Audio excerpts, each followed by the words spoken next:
ఎవరు తీసుకుంటుంది రాష్ట్ర స్థాయి కదా అనుకున్న తరంలో ఏ ఒక్క అంశం కూడా ఏ ఒక్కసారి కూడా ఆలోచించకుండా ఎమ్మెల్సీ వస్తే కూడా సత్యానికి అని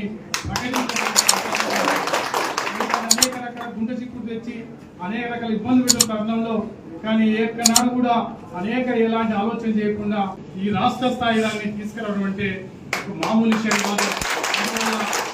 దీనికి మన ఉమ్మడి నల్లగొండ జిల్లా కూడా ఒక ఐక్యంగా మనం దీనికి ఎందుకంటే న్యాయబద్ధమైంది. ఇక తెలంగాణ రాష్ట్రంలో ఒక బలమైనటువంటి ప్రాంతం, అందువల్ల దీనికి సాధించుకోవడంలో మనం అందరం కూడా ఉన్నాం. సార్ రాష్ట్ర పార్టీ కానీ టోటల్ గా అన్ని అందరూ కూడా దీనికి సహకరించి ఇవాళ మనం శాసన మండలికి ఎన్నిక కావడం జరిగింది.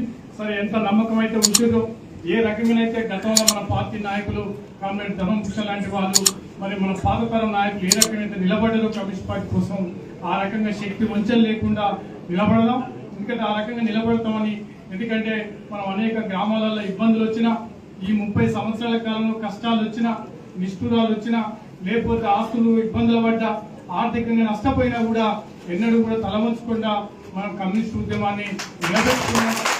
ఆ రకంగా ముందుకు పోదామని ఈ మునుగోడు నియోజకవర్గాన్ని ఉమ్మడి నల్లగొండ జిల్లాలో మరొకసారి దేవరకొండ అన్ని ప్రాంతాలలో మన పార్టీ విస్తరింపజేసుకుంటేందుకు ఈ ప్రజా సమస్యల మీద మనం కమ్యూనిస్టుగా మరింత ముందుకు పోయి గ్రామాలలో బలపడుతందుకు ఈ మండలిని ఉపయోగించుకోవడానికి నా శక్తి వంచన లేకుండా నేను ప్రయత్నం చేస్తాను. ఆ రకంగా ముందుకు పోతాను.